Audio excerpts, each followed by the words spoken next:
Up Gunners!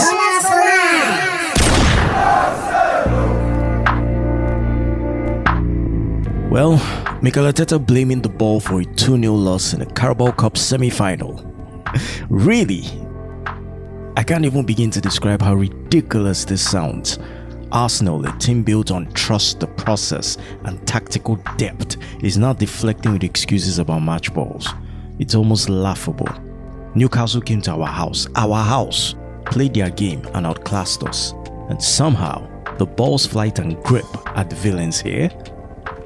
The ball might feel different, yes, I understand that, but to kick shots over the bar and then say it's the ball. Come on now, champions adapt. If the ball flies differently, then adjust your technique. Newcastle's players didn't seem to have an issue finding the net, did they? Isak and Gordon used the same ball Arteta is complaining about, yet they managed to score clinical goals. So what does that say about us? We love you, but this isn't it. This one will be out. Hold the team accountable. Re-strategize, and maybe, just maybe, focus on fixing our finishing instead of blaming inanimate objects. Arsenal deserves better than this weak narrative. This is beyond frustrating. A game that should have been sealed at 5-2 at least, yet here we are, left scratching our heads. Yes, Arteta is not the one on the pitch missing sitters, but let's not act like his hands are clean in all this. He's the one who built the squad. 5 transfer windows, 5, and we're still out here without a proper clinical striker. This isn't a one-off issue. It's been staring us in the face for seasons. We've been screaming for a reliable finisher, someone who can turn half chances into goals. But what do we get? Good players, yes, but not killers in front of goal. Arteta knew their limitations, yet he signed them anyway, thinking he could coach it out of them. Well, here we are. And what's happening on the training ground? Are they practicing shooting drills or playing Ludo? Because the lack of composure in front of goals is shocking.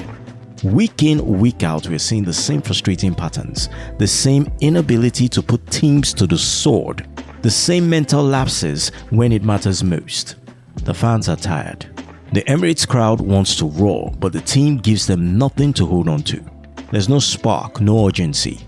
The players look drained, the tactics look stale, and the refusal to invest in a proper striker is hanging over this team like a dark cloud.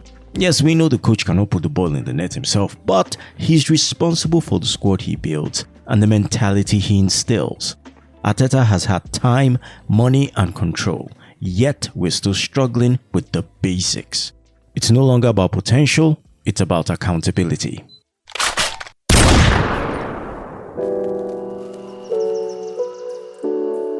Rosicky coming back to Arsenal? It's one of those moves that could be perfect, but only if everything lines up just right.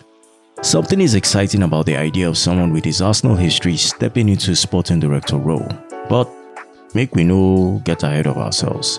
He's done well at Sparta Prague, bringing them back to Champions League, and yes, he knows the club inside out, but the question remains, can he transfer that success into the role we actually need? When you think about it, this isn't just about sentimental value. It's about bringing someone in who can think long-term, like Arteta has been doing with the squad. It's about creating a vision that aligns with what Arsenal needs to challenge for major trophies. And that's something that Rosicky's experience could bring. But it's also about timing. Do we need someone with a fresh perspective, or does Rosicky's familiarity with the club give him an edge? We've seen the way Arteta's plan is slowly unfolding, and we're starting to see the fruits of patience. Arsenal's leadership is taking its time with this decision, and that's a good thing. After all, the best decisions are often the ones made with care, and here's the thing, there's always that lingering doubt. Will this be the move that pushes us to the next level? Or will it be another attempt to rekindle past glory without fully embracing the future? There's potential here, no doubt, but we have to be cautious. Rosicky could be the key to something big, but it will only work if everything aligns. His vision for the club, the leadership's direction, and the timing.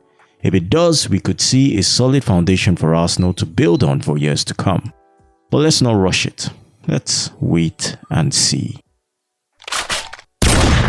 That's a wrap for today's episode of Up Gunners, and I hope you enjoyed delving into the world of Arsenal Football Club with me, Tony Doe. Don't forget to subscribe to stay up to date with all future episodes. If you have any thoughts, questions or suggestions, feel free to reach out to me at upgunnerspodcast@gmail.com. upgunnerspodcast@gmail.com.